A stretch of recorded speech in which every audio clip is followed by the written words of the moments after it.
Tonight, when the sun goes down, you're going to do something your ancestors never could. You're going to flip a switch. Light will flood the room. You won't think twice. But for 99% of human history, that switch didn't exist. When the sun set, the world didn't dim. It disappeared. Not candlelight dim, not streetlight orange. Gone. A darkness so complete you could not see your own hand in front of your face. And every single one of your ancestors, for over 300,000 years, lived inside that darkness for roughly half of every day of their lives. So what did they actually do? The answer isn't what you'd expect, and it changes everything we think we know about sleep, storytelling, fear, and what it actually means to be human. Let's start with fire, because without fire, none of this is possible. The earliest solid evidence of humans controlling fire comes from Wonderwork Cave in South Africa, roughly 1 million years ago. Before that, when the sun went down, our ancestors did what every other primate did. They climbed a tree, they found a sheltered ledge, they stayed completely still. Moving at night meant becoming food. Our eyes are almost useless in real darkness compared to the animals that hunted us. Leopards, hyenas, wolves. All of them could see just fine. We couldn't. So for most of our evolutionary history, night wasn't a time. It was a trap. Fire changed that overnight. Literally. A campfire creates a circle of safety roughly 30 feet in diameter. Inside that circle, predators won't come. Outside that circle, you die. This isn't dramatic language. Anthropologists studying modern hunter-gatherer groups, people still living something close to the original human lifestyle, have documented that individuals who wander from the fire at night are significantly more likely to be killed, even today. Fire didn't just protect ancient humans, it gave them something no other animal on Earth had ever had: extra hours. Before fire, the useful day ended at sunset. That's maybe 12. In 2014, anthropologist Polly Wiesner published a landmark study. She had spent years recording conversations among the Juhuwansi Bushmen of the Kalahari Desert, one of the last groups on Earth still living something close to the original human pattern. What she found was striking. During the day, roughly 80% of conversations were practical. Who's hunting where? Which plants are ready? Logistics, negotiations. Daytime talk was work. But at night, around the fire, everything changed. At night, 81% of conversations were stories. Tales of people in distant places, adventures nobody in the camp had seen, myths about the origins of the world, jokes that made everyone laugh at once. Wiesner argued that firelight conversation is where human culture was born. Not in the daylight, not during the hunt. At night, around the fire. The campfire was the original theater, the original classroom, the original church. It's where humans first learned to think beyond the immediate present, to imagine things that don't exist yet, to pass ideas between minds like passing a flame from one torch to another. This is where we became us. But the night wasn't only about stories. Something else was happening in the dark.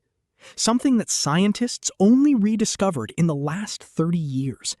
Something that most modern humans have lost entirely and don't even know it.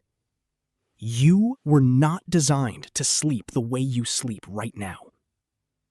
In 2001, historian Roger Ekirch published a paper that changed sleep science permanently. He had spent 16 years digging through historical records, prayer books from the 1400s, court records, personal diaries, medical texts, letters from ordinary people, even passages in Homer's Odyssey. All of them mentioned the same thing: first sleep and second sleep. Before the industrial age, people did not sleep in one continuous block. They went to bed shortly after sunset, slept for about 4 hours, then woke up. They stayed awake for 1 to 2 hours in the middle of the night, then went back to sleep for another 4 hours until dawn. This wasn't insomnia. This was normal. This was how every human on the planet slept for thousands of years. And what did people do during that wakeful window in the middle of the night? Everything. A 16th century French physician recommended that couples use this window for intimacy because the body was better prepared for it after a period of rest. People visited neighbors in the dark. They interpreted their dreams while still fresh. They prayed. They wrote. They simply lay in bed and thought. A doctor's manual from the 1500s specifically advised patients that the best time to study and reflect was during what they called the watch, the quiet hours between first and second sleep, when the mind was calm and the world was completely still. Historians had been reading these references for centuries, and they kept mistranslating them because they couldn't imagine that people had ever slept differently than we do now. The assumption was so deep that ancient Greek and medieval Latin texts were literally reworded to make them fit modern experience. But then, science confirmed what history had been saying all along. In 1992, psychiatrist Thomas Ware at the National Institute of Mental Health ran an experiment. He took a group of volunteers and removed all artificial light from their lives.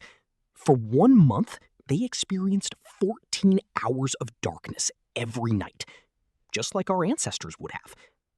Within weeks, every single participant settled into the same pattern without being told to. 4 hours of sleep, 1 to 3 hours of quiet wakefulness, 4 more hours of sleep. Nobody suggested it. Nobody modeled it. Their bodies just did it, as if some ancient program had been waiting inside them the whole time, buried under centuries of electric light. Ware measured their hormone levels during the wakeful window and found something remarkable. The participants were producing elevated levels of prolactin, the same hormone released during meditation, the same hormone released after deep physical intimacy. They described feeling peaceful, reflective, almost meditative. It wasn't just a gap in sleep. It was its own distinct state of consciousness, a state of quiet, calm awareness that most modern humans have never experienced even once in their lives. So, what killed it? The answer is simpler than you'd think. Light. In the 1600s, cities began installing street lamps. Paris was one of the first, under Louis XIV, who wanted to reduce crime and extend commerce into the evening hours. London followed. The night, which had been a place of danger and fear for all of human history, slowly became navigable. Then came cheaper candles. Then gas lamps in the 1800s. Then in 1879, Thomas Edison commercialized the electric light bulb. And within a generation, the night as humans had known it for 300,000 years was gone. Here's something nobody ever mentions. The word curfew comes from the French, couvre-feu. It literally means cover fire. In medieval towns, a bell would ring each night, signaling everyone to cover or extinguish their fires. Not because of fire safety, because night was supposed to be dark. Night was when you slept. Night was when you were vulnerable. For most of human history, being seen outside after dark was suspicious. In many medieval European cities, walking the streets after sunset without a lantern was literally illegal. Night belonged to criminals and the supernatural. People feared it in a way that is almost impossible for us to imagine today. And then, we conquered it. We flooded it with light. And we called it progress. But here's what we actually lost. Modern humans are exposed to artificial light an average of 7 to 8 hours after sunset. That light especially the blue light from screens, suppresses your body's production of melatonin, the hormone that regulates sleep. Your body cannot tell the difference between a light bulb and the sun. When light hits your retina at 11 p.m., your brain reads it as daytime. It delays melatonin release. It fragments your sleep. It disrupts the circadian rhythm that evolved over millions of years. Researchers have found that people who go camping for just 1 week with no artificial light at all have their melatonin cycles reset by nearly 2 hours. Their bodies start producing melatonin at sunset instead of hours after it. 1 week.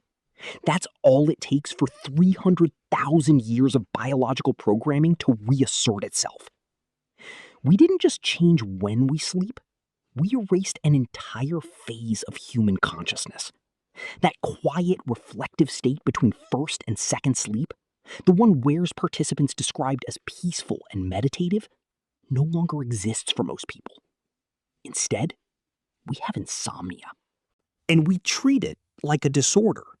But here's the question nobody is asking. What if it isn't? What if waking at 2 a.m. and lying in the dark isn't your body malfunctioning? What if it's your body remembering? Remembering what it was built to do. Remembering the hours that shaped the human mind. For 300,000 years, your ancestors spent every night the same way. They gathered inside a circle of firelight that kept the darkness and everything in it just far enough away. They told stories that built civilizations, stories that explained the stars, justified the hunt, honored the dead, warned the young, and held the group together through another season. They slept in 2 phases, with a window of quiet reflection in between. A window that no one told them to take, that their bodies simply opened on their own. And in that window, in the deep, dark hours between first sleep and second sleep, they lay in silence and thought. About the day that had passed, about the people they loved, about the world they would wake into. They lived in a darkness so complete that the Milky Way wasn't something you drove hours to see. It was just the sky. Every night. Unobstructed. Overwhelming. Reminding every person who looked up that the world was larger than any one life. In the same place that wakes you at 2 a.m. and holds you in that strange, quiet calm, your body will remember. It always does.